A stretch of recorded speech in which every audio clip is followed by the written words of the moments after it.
ሰላም ጤና ይስጥልኝ። ጤናችሁን ለመጠበቅ ብላችሁ የምትመገቡት ተልባ ሳታውቁት በሰውነታችሁ ላይ ከፍተኛ ጉዳት ሊያመጣ እንደሚችል አስባችሁ ታውቃላችሁ? ብዙዎቻችን ተልባ ለቆዳ ውበት፣ ለክብደት መቀነስና ለልብ ጤንነት እንደ ትልቅ መፍትሄ እናየዋለን። ነገር ግን ጥናቶች እንደሚያሳዩት ተልባን የምንመገብበት መንገድ ትክክል ካልሆነ ያንን ሁሉ ጠቃሚ ንጥረ ነገር ሰውነታችን ሳያገኘው ይቀራል። ይህ ማለት ጤና ለመጠበቅ የምናደርገው ጥረት ጊዜያችንን ብቻ እያባከነ ነው ማለት ነው። ዛሬ ስለ ተልባ በዝርዝር የምናያቸው 5 አስገራሚ ጥቅሞችና ከሁሉም በላይ ደግሞ ተልባን በፍጹም መመገብ የሌለባቸው ሰዎች እነማን እንደሆኑ በዝርዝር እናያለን። አንድ ጥያቄ ልጠይቃችሁ። እናንተ ተልባን የምትጠቀሙት እንደዚሁ በፍሬው ነው ወይስ ደግሞ ፈጭታችሁ? መልሳችሁን ኮሜንት ላይ ጻፉልኝ። ምክንያቱም ተልባን በፍሬው መመገብ ለሰውነታችን ምንም ጥቅም እንደማይሰጥ ስትረዱ በጣም ትደነቃላችሁ። ይህን መረጃ ካላወቃችሁ ለጤና ብላችሁ የምትበሉት ተልባ ሳታውቁት በሰውነታችሁ ላይ ተቃራኒ ውጤት ሊያመጣባችሁ ይችላል። የዛሬውን ቪዲዮ ከመጀመራችን በፊት ይህ ጠቃሚ መረጃ ብዙ ሰው ጋር እንዲደርስና ሌሎችንም እንዲያስተምር እንዲሁም ደግሞ ራሳቸውን ከበሽታ እንዲከላከሉ ይህንን ቪዲዮ ላይክ በማድረግ ይጀምሩ። እንዲሁም ለምትወዱት ሁሉ ሼር በማድረግና ቻናላችንን ሰብስክራይብ በማድረግ የቤተሰባችን አባል እንድትሆኑ በአክብሮት እጠይቃችኋለሁ። አሁን በቀጥታ ከተልባ ወደምናገኛቸው እጅግ አስገራሚ ጥቅሞችን ወደምናይበት ዝርዝር እንገባለን። አንደኛ፣ የምግብ መፈጨትን ያፋጥናል። ተልባ የሚሟሟና የማይሟሟ ፋይበር በውስጡ ይዟል። የሚሟሟ ፋይበር በአንጀት ውስጥ ካለው ፈሳሽ ጋር ሲቀላቀል ሰገራን የሚያለሰልስና እንቅስቃሴውን የሚያስተካክል ስስ ጄል ይፈጥራል። የማይሟሟ ፋይበር ደግሞ ምግቦች በአንጀት ውስጥ በቀላሉ እንዲጓጓዙ ይረዳል። የሆድ ድርቀት ለሚያጋጥማቸው ሰዎች ተልባ እንደ ተፈጥሯዊ ማለስለሻ ሆኖ የሆድ ዕቃን ጤና ይመልሳል። ሁለተኛ፣ የልብና የደም ዝውውር ጤናን ያሻሽላል። ከምግብ መፈጨት አልፈን ወደ ልብ ጤና ስንመለስ ተልባ በውስጡ ያለው ኦሜጋ 3 በተለይም አልፋ ሊኖሊክ አሲድ በደም ስሮች ላይ የሚፈጠረውን እብጠት ለመቀነስና ጤናማ የኮሌስትሮል ሚዛን እንዲኖር ይረዳል። ይህ በቋሚነት ሲወሰድ ጎጂው ኮሌስትሮልን በመቀነስ የደም ስሮችን የመለጠጥ ብቃታቸውን እንዲጨምር ያደርግልናል። ሶስተኛውና እጅግ ወሳኙ የተልባ ጥቅም ደግሞ የሆርሞን ሚዛንን ማስተካከሉ ነው። ተልባ ሊግናል የተባሉ ተፈጥሯዊ ውህዶችን ይዟል። እነዚህ ውህዶች በሰውነት ውስጥ የኢስትሮጅን ሆርሞን የሚቀናበርበትንና የሚወገድበትን መንገድ በማስተካከል በተለይ የወር አበባ ማቋረጥ ወቅት ለሚፈጠሩ የሆርሞን መለዋወጥ ትልቅ ድጋፍ ይሰጣል። አራተኛው፣ ተልባ የደም ስኳርን ይቆጣጠራል። በተለይ ለስኳር ህመምተኞች ወይም ደግሞ ስኳርን መከላከል ለምትፈልጉ ተልባ የካርቦሃይድሬት መምጣትን ስለሚያዘገየው ከምግብ በኋላ የደም ስኳር በከፍተኛ ሁኔታ እንዳይጨምር ይከላከላል። ይህም ቋሚ የኃይል ደረጃ እንዲኖራችሁና በየጊዜው የሚከሰተውን ጣፋጭ መመገብ ፍላጎታችሁን እንዲቀንስ ያግዛችኋል። አምስተኛ፣ የቆዳ ውበትና ህዋሳትን ይጠብቃል። በመጨረሻም ለቆዳ ውበት የምንፈልገውን እንክብካቤ ተልባ ይሰጠናል። በውስጡ ያሉት ጤናማ ቅባቶች ቆዳ እንዳይደርቅ ይረዳሉ። አንቲኦክሲዳንቶች ደግሞ ህዋሳትን ከውጭ ጉዳት በመጠበቅ የቆዳን ዕድሜ ያራዝማሉ። አሁን ቀጥታ ተልባን በፍጹም መመገብ የሌለባቸው እነማን እንደሆኑ እናያለን። ምንም እንኳ ተልባ ተፈጥሯዊና ጠቃሚ ቢሆንም አንዳንድ የጤና ችግር ያለባቸው ሰዎች ግን ከዚህ ምግብ መቆጠብ ወይም ደግሞ የጤና ባለሙያ ሳያማክሩ መውሰድ የለባቸውም። አንደኛ፣ የሆድ ዕቃና የአንጀት ቁስለት ያለባቸው ሰዎች ናቸው።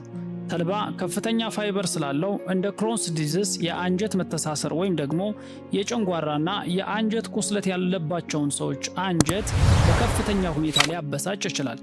ፋይበሩ በአንጀታችን ውስጥ በሚያልፉበት ጊዜ በቁስሉ ላይ በመተሻሸት ህመሙን ሊያባብሰው ይችላል። ሁለተኛ፣ የደም ማቅጠኛ መድኃኒት የምትወስዱ ሰዎች ናችሁ። ምክንያቱም ተልባ የደም መርጋት የመከላከል ወይም ደግሞ አንቲፓልቲሌት ተፈጥሯዊ ባህሪ አለው። የደም ማቅጠኛ መድኃኒት እንደ አስፕሪን፣ ዋርፍሪን ወይም ደግሞ ክሎፒዶር የሚወስዱ ሰዎች ተልባን በብዛት ከወሰዱ ደሙ ከመጠን በላይ እንዲቀጥን በማድረግ በቀላሉ የመድማት ወይም ደግሞ የመቁሰል አደጋ እንዲያጋጥማችሁ ሊዳርግ ይችላል። ሶስተኛ፣ እርጉዝና የምታጠቡ እናቶችን ይመለከታል። ተልባ በውስጡ ፋይቶስትሮጅንስ የተባሉ ውህዶችን ይዟል። እነዚህ ውህዶች በሰውነታችን ውስጥ እንደ ኤስትሮጅን ሆርሞን ሊያገለግሉ ይችላሉ። እርግዝናና ጡት ማጥባት ደግሞ በሆርሞን ሚዛን ላይ የተመሰረቱ ስለሆኑ የውጭ የሆርሞን መሰል ተጽዕኖዎች በተለይ ደግሞ ተልባን እንደ መድኃኒት መጠን መውሰድ በጽንሱ ላይ በጨቅላ ሕፃኑ ላይ ሊያመጡ የሚችሉ ተጽዕኖ በበቂ ሁኔታ ስላልተጠና በእነዚህ ወራት ውስጥ ተልባን ማራቅ ወይም ደግሞ ከሐኪም ምክር ውጪ አለመውሰድ ይመከራል። አራተኛው ለሆርሞን ተጋላጭ የሆኑ በሽታዎች ያሉባቸው ሰዎችን ይመለከታል። ምክንያቱም እንደ ጡት ካንሰር፣ የማህፀን ካንሰር ወይም ደግሞ ኦቫሪያን ካንሰር ታሪክ ያላቸው ሰዎች ተልባ ውስጥ ያለው ሆርሞን መሰል ባህሪ በሽታውን ሊያነሳሳ ይችላል የሚል ስጋት ስላለ እነዚህ ሰዎች የጤና ባለሙያ ሳታማክሩ ተልባን ባትጠቀሙ ይመከራል። ይህ ማለት ተልባ መርዝ ነው ማለት አይደለም። ይልቁንም አንዳንድ የሰውነት ክፍሎቻችን ከፍ ያለ ፋይበር ወይም ደግሞ ሆርሞን መሰል ባህሪ ለመቀበል ዝግጁ ላይሆኑ ይችላሉ። ስለዚህ ከነዚህ ችግሮች ውስጥ አንዱ ካለባችሁ ጤና ለመጠበቅ ብላችሁ የምታደርጉት ጥረት ሳታውቁት ጉዳት እንዳያመጣባችሁ እባካችሁ በመጀመሪያ የጤና ባለሙያ ማማከር ይጠበቅባችኋል።